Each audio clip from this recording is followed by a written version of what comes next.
Film d'art et Ciné-Palace, un premier cinéma d'auteur avant 1914.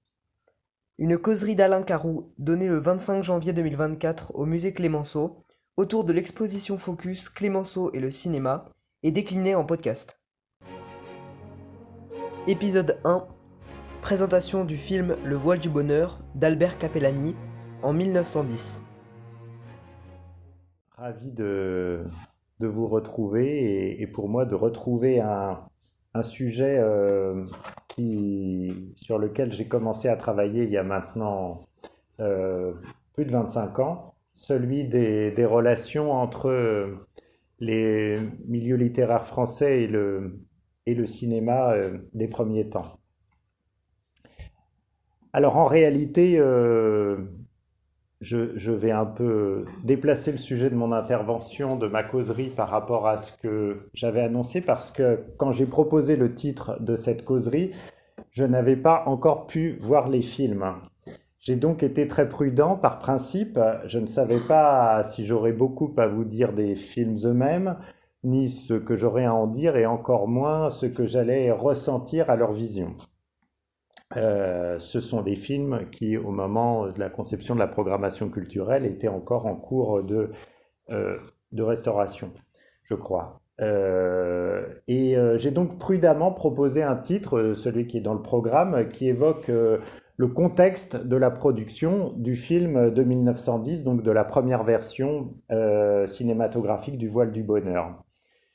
Donc le contexte, c'est-à-dire ce qu'est le spectacle cinématographique à cette époque-là, les salles, la vogue de ce qu'on a appelé les films d'art, l'apparition de la catégorie d'auteur dans le cinéma avec un sens différent d'aujourd'hui, toutes sortes de sujets qui pouvaient aider à situer ce film de 1910 dans son époque.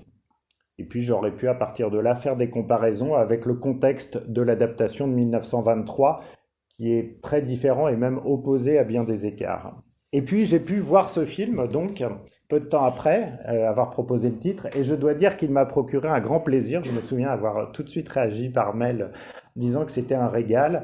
Et je me rends compte que c'est beaucoup plus agréable, bien sûr, de faire une intervention au sujet d'un film qu'on a aimé, mais que le plaisir, c'est aussi une des choses qui est les plus difficiles à partager, il me semble, enfin pour moi plus difficile à partager que les savoirs, surtout quand les modes de représentation cinématographique sont aussi éloignés de ceux qui sont familiers aux spectateurs d'aujourd'hui, à vous et même à moi.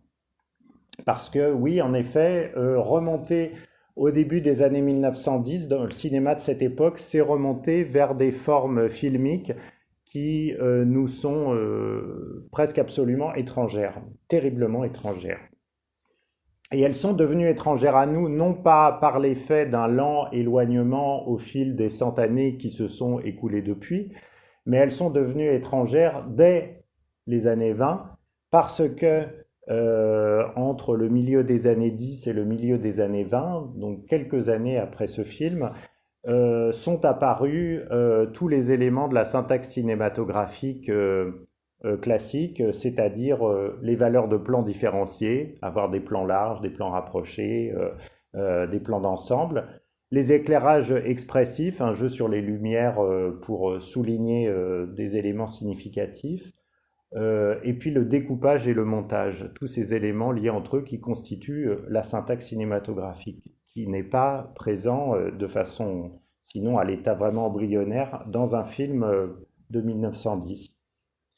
Et c'est d'ailleurs ce qui explique ce fait à première vue curieux qu'on ait pu adapter Le voile du bonheur de Georges Clemenceau en 1910 et en 1923, si peu de temps après. C'est en fait un phénomène qui était extrêmement courant parce que les films d'avant 1914 étaient devenus si démodés dans les années 20, si inexploitables auprès du public, que tous les sujets littéraires adaptables pouvaient passer une deuxième fois dans la machine à adaptation pour en produire des versions beaucoup plus actuelles. Alors, peut-être n'avez-vous pas pu voir ce film, ou peut-être l'avez-vous vu dans l'exposition il y a plusieurs semaines et l'avez-vous oublié. Donc, je propose que nous voyions un court extrait pour nous mettre dans le bain.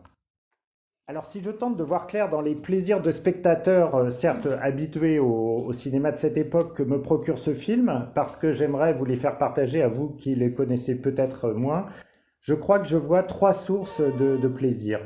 Le premier, c'est d'abord que c'est une capsule temporelle, si je peux dire. À chaque fois qu'un film de cette haute époque est redécouvert, il faut penser à ce petit miracle, un rouleau de pellicule composé de quelques milliers de photographies qui sont alignées sur une bande de celluloïd, a traversé des décennies dans l'obscurité d'une boîte métallique.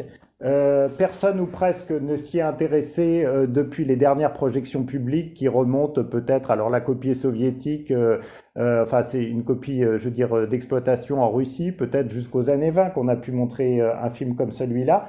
Mais sans doute que depuis 100 ans, ce film dormait ou est très rarement sorti de sa boîte. Mais il y a peut-être passé, à part pour des changements de boîte ou une vision par un cinémathécaire, il y a passé tout son temps. Et pourtant, cette copie, elle est passée, c'est là qu'est le miracle, à travers tous les dangers qui ont fait périr la plus grande partie des films de cette époque et qui fait que la plupart sont invisibles et introuvables. On ne l'a pas mise au rebut à l'époque après utilisation. On n'a pas récupéré le celluloïd pour remettre de l'émulsion vierge dessus et faire un nouveau film avec, une forme de recyclage qui était courante. Elle n'a pas pris feu spontanément parce que les pellicules étaient en support spontanément inflammable.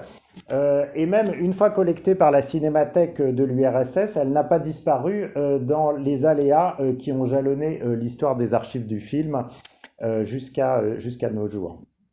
Incendies, inondations, etc. Voilà, petit miracle, 100 ans après, les images sont là, elles nous attendaient au fond de leur boîte, elles reprennent vie si on les fait défiler. Et ce qu'on voit là, bien sûr, c'est une œuvre d'imagination, inutile d'y insister, mais c'est aussi un documentaire, paradoxalement. Parce que là, en voyant ces images, je touche du doigt de manière immédiate un jour ou deux en 1910, les 28 et 29 juillet 1910, on le sait, c'est pas toujours le cas, où quelques acteurs des théâtres parisiens se sont rendus au théâtre de prise de vue, c'est-à-dire ce qu'on appelle aujourd'hui le studio, de la Société cinématographique des auteurs et gens de lettres, qui était installée à Vincennes dans le vaste ensemble industriel qu'avait bâti Pathé près du bois de Vincennes. Et là, sur un plateau chargé de différents décors, ces acteurs ont joué devant le metteur en scène Albert Capellani et devant deux opérateurs qui actionnaient la manivelle de leur caméra. Et malgré la profusion d'artifices qui veulent me faire croire que je suis en Chine, ou plutôt grâce à eux, parce que évidemment ils portent la marque d'un exotisme assez daté et que je ne peux pas me croire tout à fait en Chine, je suis pris en même temps dans une fiction, cette fiction adaptée de Georges Clemenceau, et en même temps je suis pris dans la pensée de ces 2 journées de tournage près de Paris, où donc devant des décors montés sur des praticables, ces acteurs costumés, grimés, ont joué rapidement, hein, tout ça est mis en boîte encore une fois en 2 jours. Alors je peux savoir par exemple qu'il faisait beau ce jour-là, dans la scène de rue qui a été tournée sous le vélum du studio. On a des ombres tout à fait marquées. Ici, voilà, on est sur un tableau qu'on verra tout à l'heure qui est éclairé par la lumière du jour traversant le vélum. Et puis pour la courte scène de séduction et de révélation de la trahison, un peu plus loin, pour une courte scène voilà, qui elle est tournée en extérieur et pas en studio, je suis relativement convaincu que les acteurs se sont transportés rapidement au jardin d'essai colonial où des constructions de style chinois ont été bâties pour l'exposition coloniale de 1907. C'est aujourd'hui le jardin d'agronomie tropicale de Nogent dans le bois de Vincennes. Je n'ai pas pu vérifier que le petit édicule là y existe encore, ce qui aurait permis d'établir ça avec certitude. Mais de toute façon, une partie des constructions ont disparu, donc il faudrait se plonger dans les photographies d'époque. Mais le plus probable, c'est qu'effectivement, cette scène ait été tournée dans le bois de Vincennes.